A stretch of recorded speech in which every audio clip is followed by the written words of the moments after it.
You turn them away.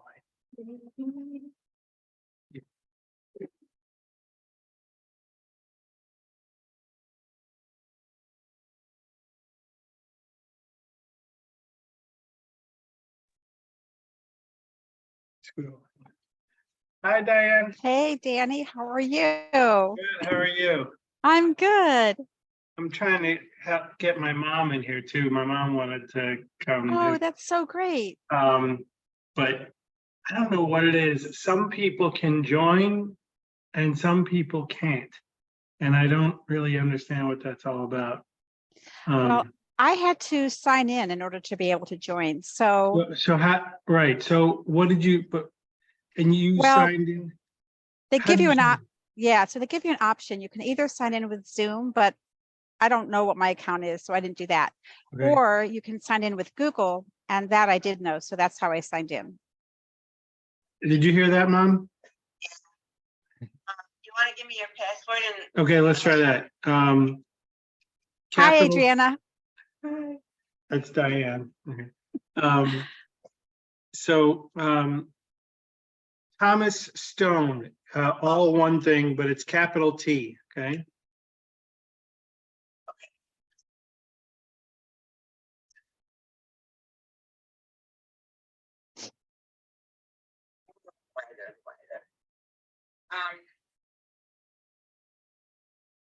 okay, TAOSA.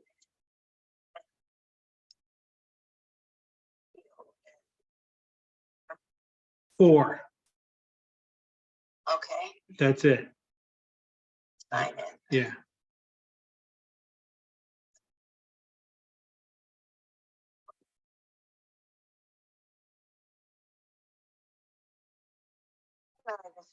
Okay. All right, why don't we just sit here while can we just stay here with me? All right.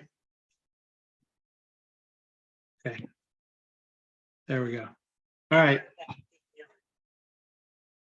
So is Go on. Barbara, are you able to listen in, or how's this working?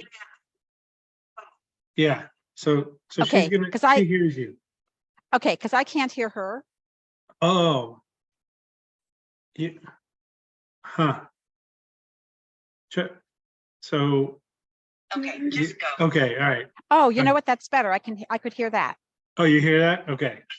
Yeah, yeah. Okay. Okay.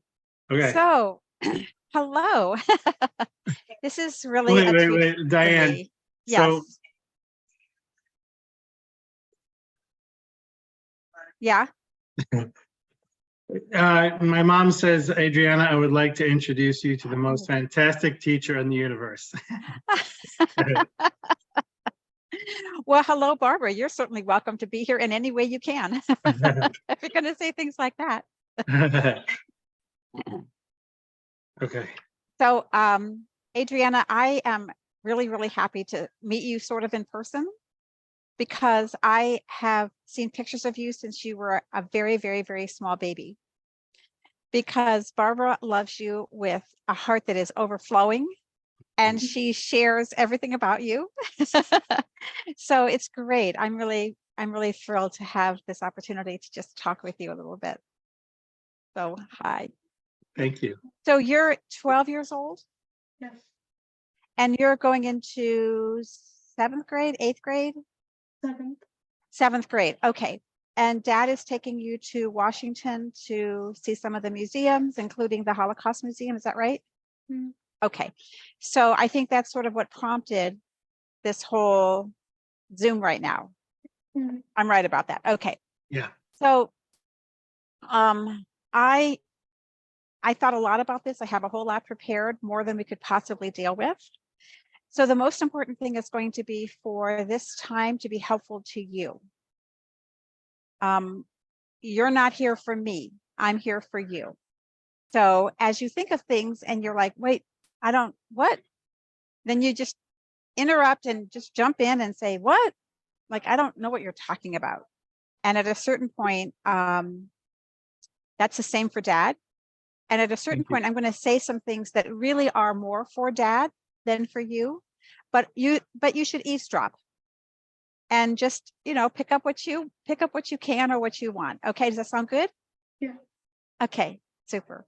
So I don't want to put you on the spot, either of you, but I do want to just ask if there's anything that is right, no question, right on your mind. It's just like if I don't figure out anything else, I just want to know X. What's X? Do you have an X? I do. I mean, Yeah. I just I think I really want to know, like, maybe how Hitler just kind of came to power, where he started, what got him going, and then why, and pretty much why it's scary, because we see the same thing in Trump. He's trying to do exactly what Hitler did, almost, and I mean, by initiating fear in his country, it's these people that are causing the problems, and that's why we have to get rid of them. And it's like, Yeah. I mean, I feel like it's a direct correlation in a way. Adriana, do you have that question also? Yeah, So you're curious also about Hitler came to power and how he got so powerful. Is that a question that you have as well? like I don't understand what just gave him all that power. Like Okay, it's hard for me to hear you. So are you close to the mic? Just say it again. It's hard for me to like understand why did he just get all the power all of a sudden? Who gave it to him and why? Okay, excellent. All right. So you're both latching on to something that has been horrifying and fascinating to me for years, decades. So I agree that that's central. Let me say a couple of quick things. Number one, Germany before Hitler was a democracy. And Hitler was elected democratically. So he tried for office a couple of times. He didn't get elected. Okay, he tried again, and then he did get elected. So it's not as though he shot a bunch of people and got power that way. He got power the same way that people get power in our country. He appealed to people. They liked his message. They voted for him, and he gained power.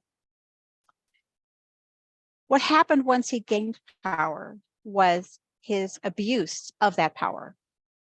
So the way it's supposed to work is you get power, but then you have to live within the laws, the limitations of that role. And he didn't.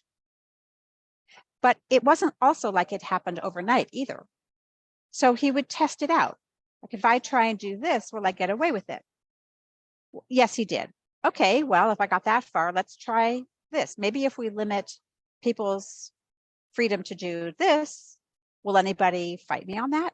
Well, nobody fought him on that. Okay, so let's go a little further, a little further, a little further. Until he is stopped, he is going to keep going, because that's the kind of man that he was. So then the question is, well, why didn't people just stop him? I mean, it became clear to a lot of people that there was serious danger afoot. A lot of people tried to get out of Germany. They fled. Well, why did they flee their country? They knew that something was going to happen that was scary. But there wasn't enough power left for the people to push back against him. So he took enough. He took more than enough to keep what he had. Does that make sense? And at a certain point, if someone is going to take your power away from you, you're just not left with enough power to take it back from them, unless you resort to violence. And most people don't want to get violent. They really don't. So what do? They sort of adjust. Well, I used to be allowed to do this, but now I can't. But you know what? That's okay, because I didn't really need that. So let's say you're Jewish and you're living in Germany, and you used to be allowed to go to the swimming pool with everybody else. I mean, I live here in Shaker Heights. Thornton Pool is available to everybody who lives in Shaker Heights. But It's not the only pool in town. So if they said, well, everybody who lives on my street cannot go to Thornton, I would think, well, that really pisses me off. But you know what? I don't go there that often. And there's other pools. So now I've given away some power, and I'm not going to get that power back. And if I give away that power, then the people who took it think, well, you know what? If we can get away with taking away Thornton Pool from everybody who lives on Lynchon Road, maybe we can get away with not having them go to public schools. They can't go to public schools with everybody else. So little by little by little, in Poland, in Italy, in Germany, the rights of people got taken away. People adjusted. It was happening slowly. You figure it out, you'd make an adjustment. So is Poland also, like Poland, Italy also that was affected by this? It wasn't So just Germany? it wasn't just Germany once Hitler invaded Poland. It wasn't just Germany once Hitler. So Hitler actually could invade a country and take some of their land and take some of their military power and take some of their industry. And if no one is going to stop him, then he's going to take more. One of the famous stories is about Great Britain. So Neville Chamberlain, who was prime minister, I believe, meets with Hitler. Is Britain going to stop Germany from increasing its power? And he doesn't want to. He figures, well, if I give him a little of what he wants, or I give him a little bit of this, maybe he'll be satisfied and then he'll stop grabbing more things. And that was Chamberlain's approach. Mhm. So that's called appeasement. I'll make him happy. I'll make him calm down. We didn't calm down. He figured, well, heck, if you're not going to stand up to me, I'm just going to keep going. I mean, I want as much power as I can get. Mhm. So when Neville Chamberlain was voted out, when he was pushed out, so Winston Churchill basically said, the only way to stop this man is to fight this man. But now it's not just this man. It's this man plus everyone who follows him. It's this man plus everyone who is afraid of him. So now you got a war on your hands. So what were his like, how would you describe what got people to follow him? Like what made them, what got them so, oh yeah, he's right. That's yes, he's right. Like, I'm following. What made them interested? She said, yeah. Good. So before there was World War II, there was World War I. And World War I happened, so 19, let's say 18, it was over 19 to 39, so 20 years. So 20 years before World War II was World War I. Germany lost World War I. Germany was the major military power against France, Great Britain, and the United States, and they lost. It was a horrible war.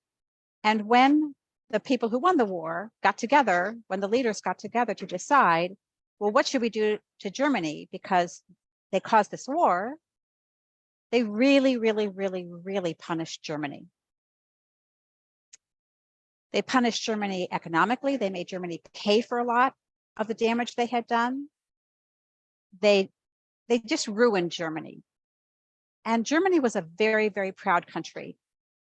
They had a lot of high culture. They had Mozart, they had Beethoven, they had authors, they had poets, they had artists. This is a very cultured, high economic country. When they got crushed, they basically said, you know what? We are coming back. We're going to wait for our chance and we are coming back. And Hitler was their chance because his message was, let's make Germany great again. Let's build up our country again. Let's be a force of influence and power and fear in the world. And a lot of Germans said, yes, yes, we're done being embarrassed. We're done being humiliated. We're done being crushed down by other, powers. We are going to take it back. So did did Hitler trick them, or was that like him tricking them, or was that like him trying to just get better with them so they would be on his side? I don't know exactly the answer to that, but I would say Hitler knew how to use human psychology to his advantage. So he knew that people wanted to hear that message. So he gave them that message. And then they were excited by that message, and they felt proud of that themselves with that message. Then he takes that energy and says, well, it's not just that we want power, but there's a reason why we are in such bad shape right now. And you know what? It's the Jews. So that takes an old hatred of a minority group and uses that hatred to target them as the reason why our lives aren't as good as they should be. Do you know what minority group means? Minority group is like, for example, well, there are more white people on the planet Earth than any other race. So Black people are considered a minority because they're not in the majority.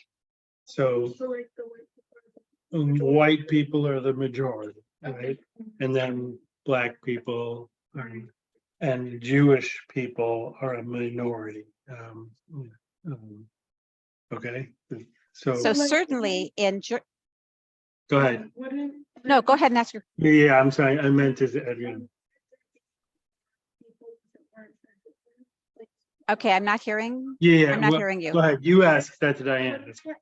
Wouldn't there be more people if it weren't for Hitler, so it wouldn't have to be with a minority group? Say it one more time. So she's saying, wouldn't there, if it weren't for Hitler, wouldn't there be more people, more Jewish people, and then they wouldn't necessarily be a minority? Although they'd still be a minority, but there would still be significantly more Jewish people in the world today if it weren't for Hitler. But Yes. they would still be a minority, but not as much of a minority, if that makes sense. Yes. So if I say, you know, this is all the people who live in Germany, right? And the number of people who are Jewish is this. The number of people who are not Jewish, who probably are Christian, that was the case, is this minus this. So we're talking about the entire German culture is Christian. And a little fraction of that is not. That's all it was. Now, that little fraction was pretty impressive. They were doctors and lawyers and philosophers and professors and, prosperous business people.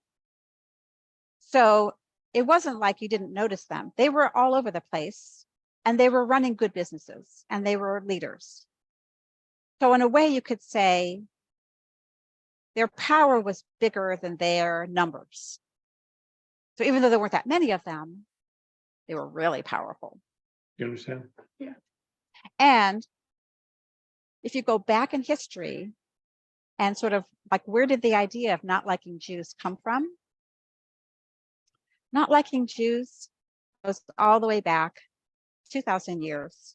I don't want to go through all that history with you, but when a politician, when a leader taps into it, basically what they're doing is saying, we can blame somebody for our trouble.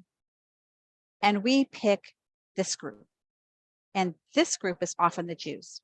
We can blame somebody else for us being in trouble, or for me not being as rich as I want, or for me not having my business work out as well as I want. And we blame the Jews. And when you put those two pieces together, the one piece is, we want our country to be proud again. We want our country to be important again. and rich again and powerful again and strong, right? And the main reason why we aren't that way, that's the Jews. You put those two together, and now you have a very powerful argument for people to say, I love this guy. I love this guy. It's not our fault that we're in bad shape. I'd like to, here's my understanding of like why people don't like Jews. And from way back and way back, Jewish people who were the doctors and the lawyers and and business people were always helpful to others, you know, whether no matter what country you were from or where you lived, they always helped others and helped other people do better in their own business and learn from they were always teaching and helping, and thus these other people were getting better and smarter and stronger as a result of the help from the Jews. And so other people who weren't getting help, let's say from the Jews, or didn't ask for help from the Jews, would be like felt threatened by that. Do you understand what I'm saying? Like, because here, look at these people getting bigger and stronger and smarter because of the Jews, and here I am being the same, and look, the Jews are a threat. It was like a threat only because, Because the Jews were helping others. yeah, so why wouldn't they just ask? That's a good question, because they didn't want to ask. They didn't know how to ask. You know, some people are, in general, you know, there are people that are shy about asking for help, you know, right? And I think that, am I making any sense? Am I Yeah. saying? Yeah, I see what you're saying. I'm going to ask you though, if Yeah. it's okay. Yeah, My background is not in there. I don't know enough yeah, to trace that history. What I do sort of want to do is shift us a little bit. What I want to do is shift us a little bit to the Holocaust itself and to the Holocaust Yeah. Memorial in Washington, if that's Yeah. okay. yes, Okay, so now, could I share the screen? Can you make me a yes, co-host? yes. Okay, Okay, go ahead. all right. Da, da, da, da. Let's see. I don't want that. I don't want that. I want this. Okay, and let's do slideshow.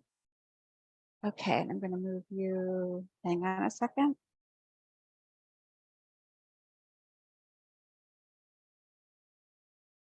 Okay, I'm going to move you over there. All right. Oh, wow. So, Thank let me take this and move that up. Good. Okay. So, Adriana, what I did was put together a way to look at the Holocaust Museum and to use the museum to help you understand the Holocaust itself. So I want to start by saying that a lot of people, when they say the Holocaust or they say World War II, they think they're talking about the same thing, but they're not. It's not the same thing. So the first thing that you need to understand is that World War II was one thing, and within World War II was the Holocaust. So let me show you this. If you look at this, there were 50 countries involved in World War II, 50 countries. These were the main countries. We're still on the original screen that says Washington, D.C. Holocaust Museum. Really? Yeah. Oh, it says my screen sharing is paused. Why would that be? Resume share. Hang on. There we go. Let's try that. How's Yeah. that? Okay, good. Yep, that's good. So good. I'm glad you said that. So if you look at who the main powers were, on the one hand, you have Great Britain, the United Kingdom, France, the Soviet Union, and the United States. And they were fighting against Nazi Germany, Japan, and Italy. That was the main fight. But 50 countries got involved in this war all over the globe. the Holocaust was basically these countries fighting a small piece of this because Hitler decided to blame the Jews and destroy the Jews. But many, many, many, many of the parts of the war that were happening all over the globe weren't about the Jews at all, per se. Make sense? Yeah. So when we talk about the Holocaust, we're talking about Hitler's decision to wipe out the Jews who lived in Europe. And that was one of his goals, but it was not his only goal. And it was not the only reason we were fighting him. Okay? Okay. So let me go to this one. All right. So when you go to Washington with Dad, you might go to this memorial, this outside memorial. It's absolutely huge. And this is only one section of it, but this is the World War II memorial. This is not the Holocaust memorial. This is the World War II memorial. And it's the United States memorial. So you have a beautiful fountain and pool in the middle, right? And around it are these columns. Let's see if I can. Here we go. And around it are these columns. Do you see those? Yeah. Okay. So each one of those represents one of the states or territories. So like Ohio and Florida and Maine, right? That fought in the American side for the war. And there's a bronze cord. I don't know if you can see it really. There's a bronze cord between each one, which shows that we were all united. So this is an outdoor plaza. People are walking around. It's beautiful. And they can learn about World War II. This is not the Holocaust Memorial. This is the whole war. Okay. Now, there are Holocaust memorials in a lot of different places, not just in the United States. And here I want to pause for a second, actually. And I want to tell you that when we think of how we communicate with each other, right now, you and I are using words. That's our language. Our language is English. I'm talking to you. You're talking to me. I'm listening to you. You're listening to me. We're also using some body language. So you can see my gestures. You can see my facial expressions. You can, see if I'm confused, or you can see if I'm like, yes, yes, yes, I get it. Okay. There is another language that people don't normally consider a language, but it is a language because it helps communicate between people. And that language is architecture. So how you build something is a way of telling people your message. Does that make sense? Yeah. Okay. So when you build a museum or a memorial, how you build it is going to communicate to people who visit what you're thinking about in terms of that topic. So when Hitler was defeated,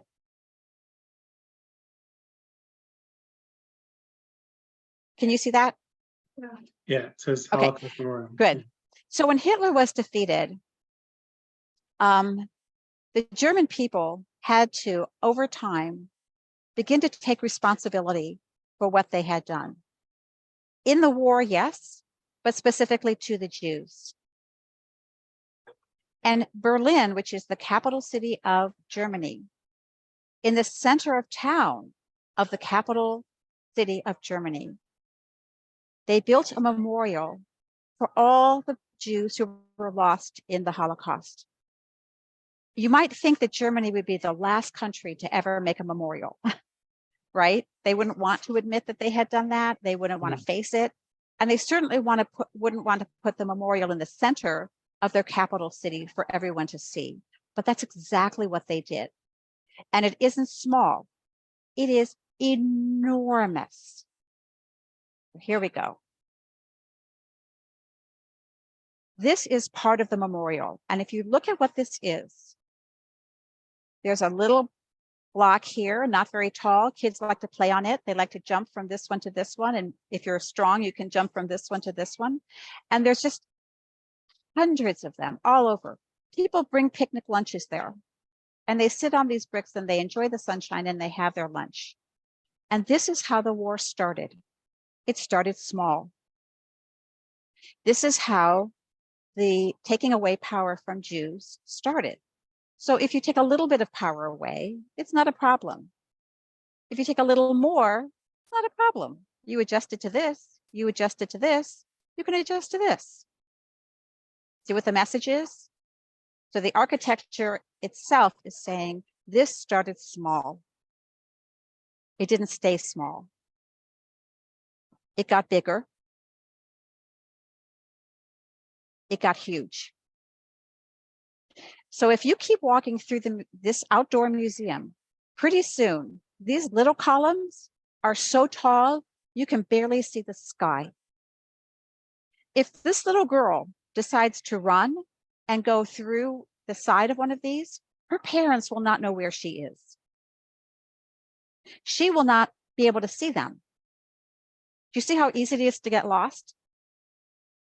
Yeah. So the architecture of the Berlin Holocaust Memorial is telling you this starts small, but if you don't stop it when it's small, it will get bigger than you are. Okay. So that's how the architecture is using a language. It's using the language of structure to talk to us, to warn us. Questions on that? That makes sense. Yeah. Here's a very different way of doing it. So Yad Vashem in Israel is Israel's way of honoring the people who fought and died, the Jews who lost their lives in World War II, in the Holocaust. Very different. Here's a couple of elements. Oops, I'm sorry. You know what? That got out of place. There we go. Let me go to this one. This is one of the newer buildings at Yad Vashem. Yad Vashem is many years old, several decades old, and there's different parts to it. But one of the newer parts is this Hall of Remembrance. And if you look at the ceiling, I don't know if you can tell, but first of all, there are just hundreds, if not thousands of photographs, right? Yeah. These are not photographs of people whose lives are difficult. These are photographs of people who are living normal lives. They are business people. They are going to school. They are celebrating a bar mitzvah. They are, having a baby. They are going out on a picnic. These are the people who died. But their lives weren't always terrible. Their lives were really wonderful. They were normal, everyday lives. So this memorial is a way of saying, it's not that people went from, 0 to negative 1,000. They went from 1,000 to 0 to negative 1,000. They had regular, normal lives. And we want to honor the fact that they, got married, had kids, loved their kids, got an education, had dogs, had puppies. Those are all the people who died in the war? That is a fraction of the people who died. When the Germans took over and began to round up Jewish families, they took all of their belongings. Some of their belongings were worth a lot. Paintings, candlesticks, money. Some of their belongings weren't worth anything to the Germans, but were worth everything to the Jews. Photographs, photo albums, right? Right. The dress that someone wore to their bat mitzvah, these are really important things.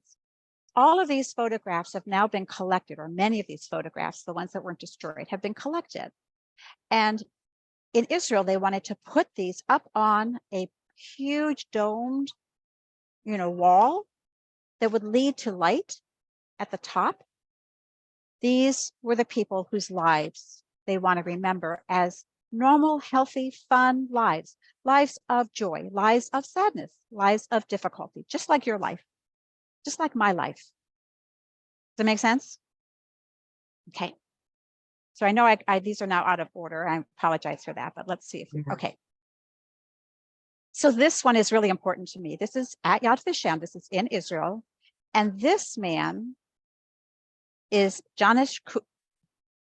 I can't even say his name. Hang on a second. Let me get his name. Let's get the speaker notes. Here we go. This is Jans Korczak.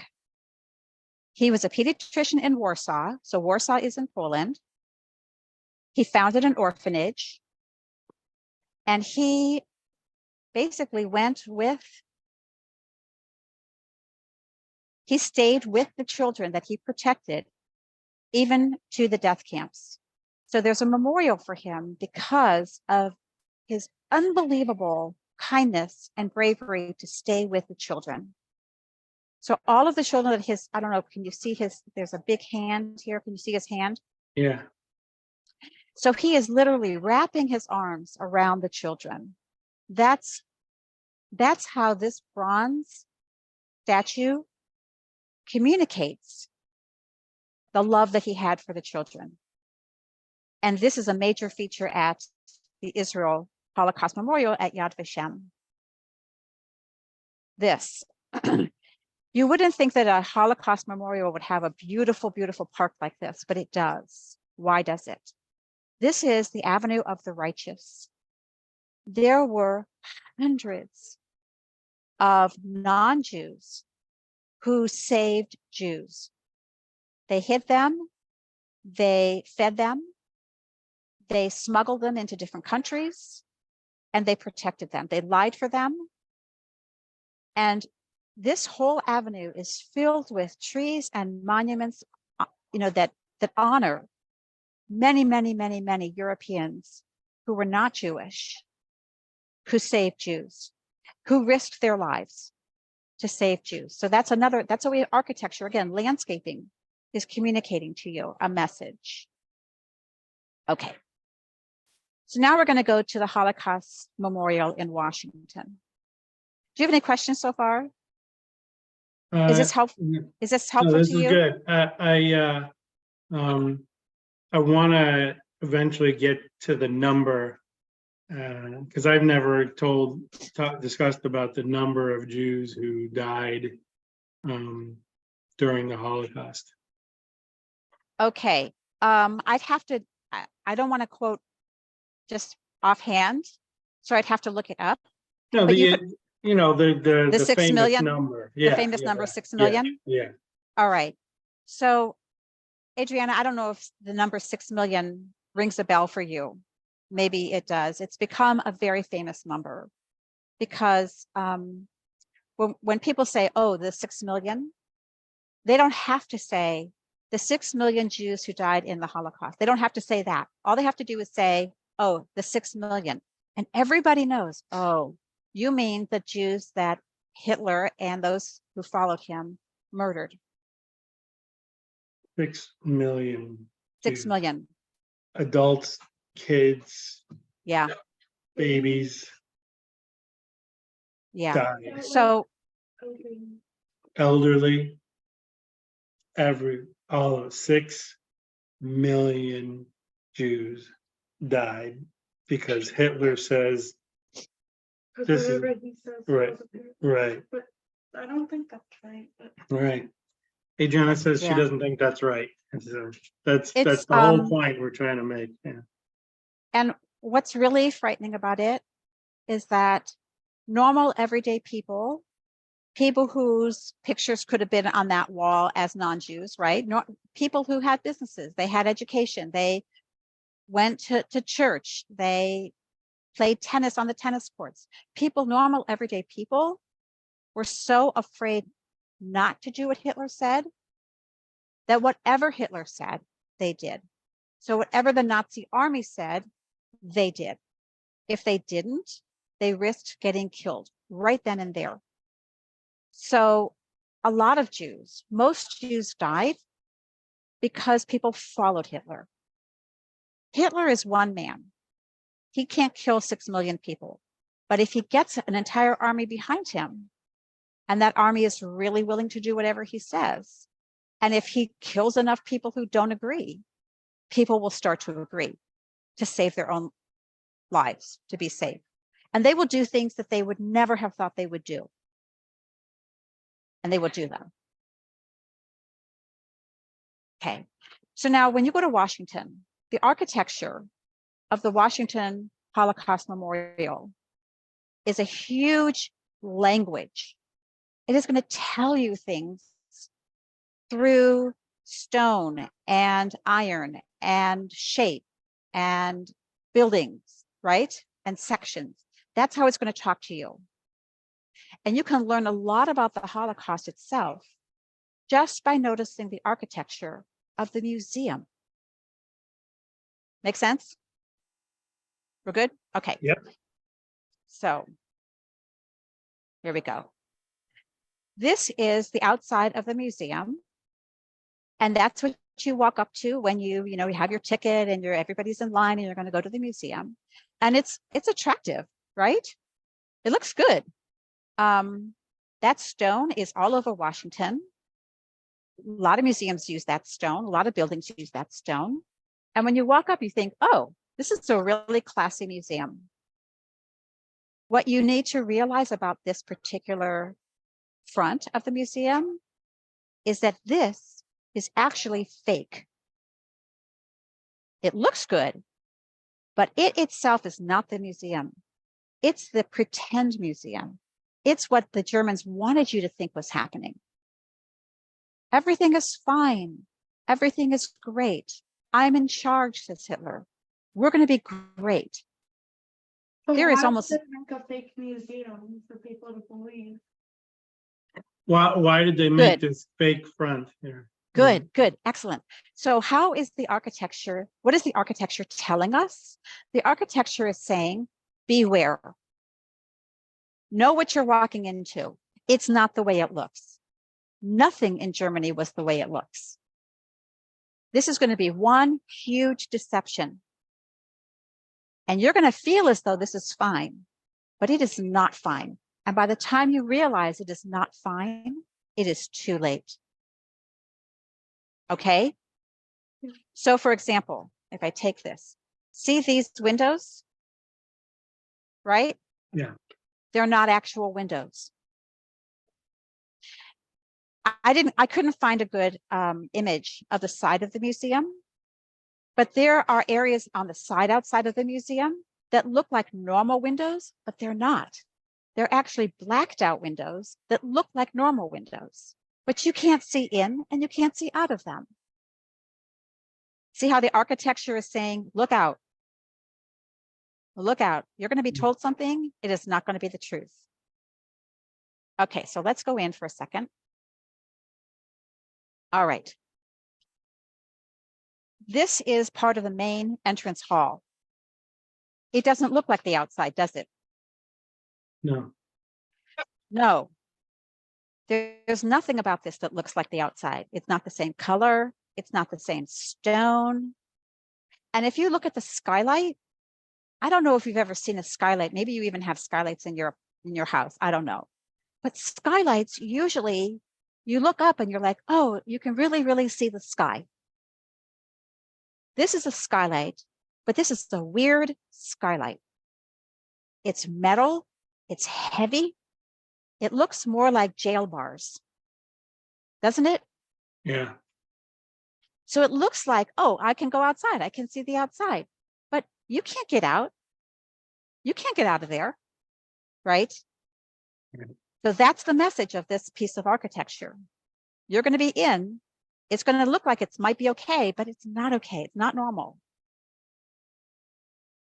Okay, this is a really famous, this is two shots of the same area. This is a really famous section of the museum. And it's called the Hall of Witnesses.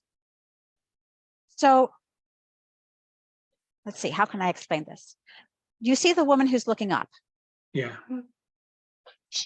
For her to see the top of that part of the building, she would have to crane her neck so far back. But the other thing that you can't see is that down here, this section right here on the floor, this section right here on the floor, there is no floor. This side, there is no floor. That part is open.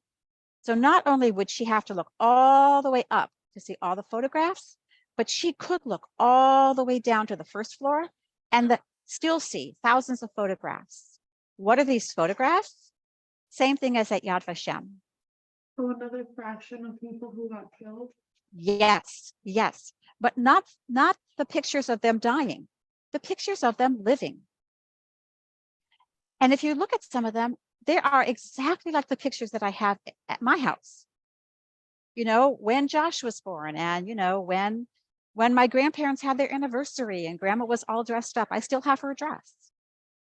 That's the pictures, thousands of them. Now,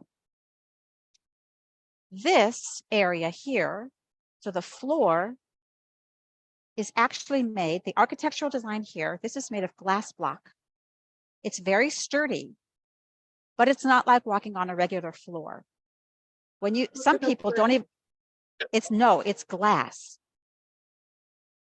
And some people, when they realize, oh, I'm about to step on glass, they don't want to step on it. Like they're like, oh, wait, what? I don't want to walk on this. This scares me. I don't want to fall. I don't want to crash through. So this is saying, this is very fragile territory. You're not going to crash through. This is incredibly strong. It's as strong as a cement sidewalk, but you get nervous. Why would the architects make the walkway through this seem fragile? Because life is fragile. These people thought their normal lives were fine. And within a few years, their normal lives were gone. Does that make sense? Yeah. Okay, there's one more even scarier part about this area. It's narrow and it's tall. And if you would walk outside the building and around the side of the building, you would see some red brick, narrow, tall structures. If you walk out around the corner of a house, you often see a red brick or a brick narrow structure. What is that usually on a house? The structure, the side of the house. But it's not the house. It's an addition to the house. Oh, you're And it talking about the smokestack, the chimney? Yes, yes. So in my house, for example, we have on the side of my house, we have a chimney. And that means that in our fireplace, the smoke can go up and out and it's not going to fill our house, right? Right. The architects said, we want this to be the chimney. This is the area on the outside of the building that looks like a chimney. And if you go into the Holocaust Memorial, that's this space, narrow, tall, and the people will go up in flames. So the scary part about this is that like the smoke could like get in there. No, 'Cause- there's no real smoke. There's no real chimney. so that just looks like the chimney from outside. That's right. Perfect. So that's how architecture can give you a message. It can talk to you without hurting you, right? So there's nothing dangerous that happens in this museum. But you do begin to understand how scary the Holocaust was when you're in the museum. But you are safe. You're going to go in, you're going to buy your ticket, you're going to look around, you're going to stay for as long as you want, and then you're going to walk out and you're going to have lunch. You're going to be fine. But while you're in the museum, the way the museum is built, you're going to understand some things about the Holocaust that you didn't know before. Does that make sense? Yeah. Good. Okay. One of the things, by the way, architecturally about this museum is that some of the exhibits are really not good for kids. They're too scary for kids. And one of the ways that the architects protect younger children is in those spaces where there might be something too scary for young children, they put a little, like a little half wall covered in carpet. It's soft, but it basically tells parents, if your child is not as tall as this wall, or if your child gets scared with really scary things, don't go behind this wall. Keep going. Go on past this, right? So Got it. again, the architects are giving a message. Some things are not going to be okay for kids to see. And frankly, some of those things are not okay for adults to see. And there are times when I've been in the museum where I don't go around those walls either, because I can only handle so much. All right, let me show you.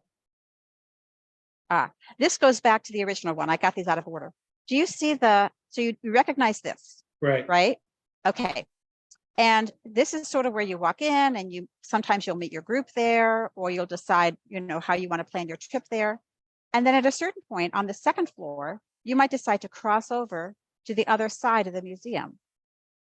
Well, people cross over to other sides of buildings all the time, but they don't always use a scary bridge like this, right?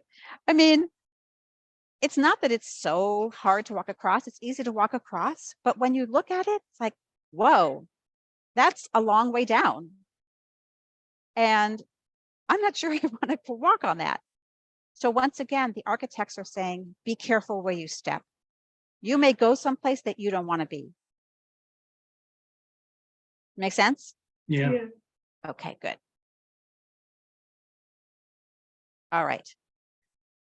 Do you see how this skylight is so different than the first skylight? Yeah.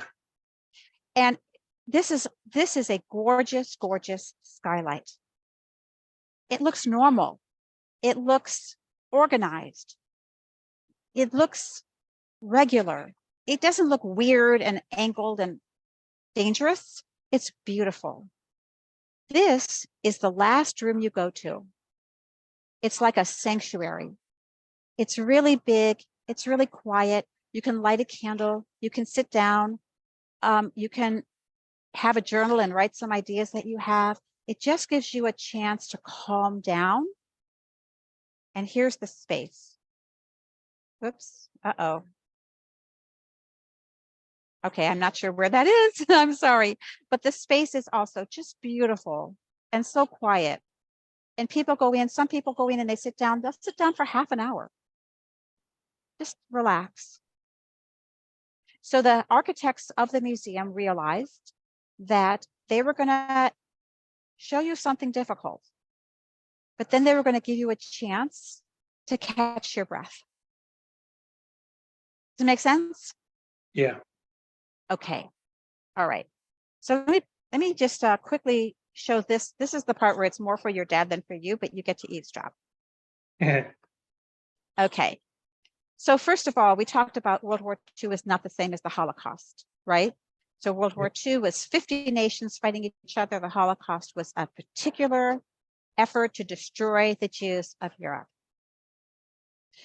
I want to just mention, Danny, that Holocaust is not necessarily the best word to use. It is by far the most recognizable word to use. Right. But religiously, it's not accepted by a lot of Jews.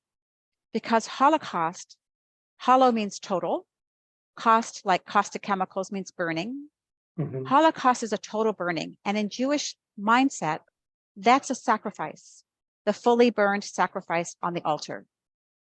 And a fully burned sacrifice on the altar is a very special sacrifice. Nobody partakes of it. No, the priests don't eat any of it. It's a fully consumed animal. And the meaning of that to the Holocaust is that we were a completely burned animal. And Jews who know about sacrifices will say, no, we weren't a completely burned animal. We survived. We live on. We have children. We have grandchildren. So I don't want to consider us victims of a complete burning. Rather, we were victims of a Shoah. And Shoah in Hebrew means a disaster. So a lot of times you'll see, especially in more a Jewish source, you'll see the Holocaust referred to as the Shoah. And that's the distinction they're making. Okay, the Shoah didn't come out of nowhere. We talked a little bit about this. Mm-hmm. Here are some of the circumstances. We talked about this, Adriana. When Germany got punished for World War I, the nation wanted to regain its dignity. Add to that an old tendency to blame Jews for whatever problems a country is facing. Use this hatred of the Jews to unite people in the Nazi Party. And then you've got the willingness of people to go along with a strong leader. People will go along with a strong leader. And then you have that they get afraid. If the leader is really strong and they don't go along with him, then I might get hurt, right? I might get hurt. And then you hope that maybe if you give the strong leader, so this is what England did at first. Maybe if we give the strong leader some of what he wants, he'll be satisfied and he'll stop asking for more and more. Well, that doesn't work. And then there's the belief, and this is what a lot of Jews in Germany, Poland, other places in Europe believed. There's no way it could get that bad. That is a huge point right there. This is huge. No, I don't believe it. That didn't happen. There are people that think that it didn't happen because it's But it so really hard, did. but it really did. Yeah. So you could fill a library, Adriana, with all the books that are written and published about how there never was a Holocaust. And it's all made up. Yeah. But you could also write a book about all the people who stayed when they could have gotten out because they really didn't believe that it was going to get that bad. Right? How bad can it get? Yeah. Well, it got bad. The Nazi Party, Hitler was smart about who he took away from the Jewish communities first. He took their leaders first. So the people who might have said, you know what, I'm going to organize, we're going to get you out. We're going to get this community out. Those people were gone. And finally, people didn't leave because, like Uncle Stewart can't leave. He can't walk well enough. I'm not going to leave him behind. Well, I have babies. I'm not going to take a baby out. What am I going to do? So a lot of people stayed because they wanted to be with their families. And as a result, many of them died. Last thing, consider also the time period. This was a time of machines and industry. You'll see that in the Holocaust Museum in Washington. It's iron and girders and bolts and steel. And Germany was an efficient country and really prized being efficient. Germany was a country of railroads and steel and bridges and factories. Germany was a country where things happened in order and things were efficient and you worked towards one goal. And that mindset also fed into the power of the German nation and the power of the Nazi Party. I think that's all I've got. Let's see. Right. Yeah, okay, so I'm going to stop sharing there. All right, you have been extraordinarily patient listening to all of this. You've been great. But I don't know whether you still have some big questions which you haven't gotten a satisfying answer to. So I want to make sure that if you have still questions or thoughts about this. No, I think you explained. this is good. This is exactly what I was hoping for. Thank It was you. helpful? Yeah. Okay, Thank you so Good. much. Good. Now I definitely understand what the Holocaust is. Yeah. good. Okay, good. I want to just say Yeah. one last thing to Danny, and you can listen to this too. So after World War II, a lot of American academics wondered, well, this can never happen here. It happened over there, but America has such a deep democracy, it could never happen here. So they ran a few experiments. And those experiments, which were done in the 60s, at least taught me something about human behavior, which scared me to death. One of the experiments was it was a random control group. They had a group of people off the street who agreed and a group of people off the street who agreed, and they matched in terms of age and gender and profession and all of these things. Okay. Mhm. And one group, they said, okay, we're going to put you in a situation where you're going to be the prison guards. And we're going to put you in a situation where you're going to be the prisoners.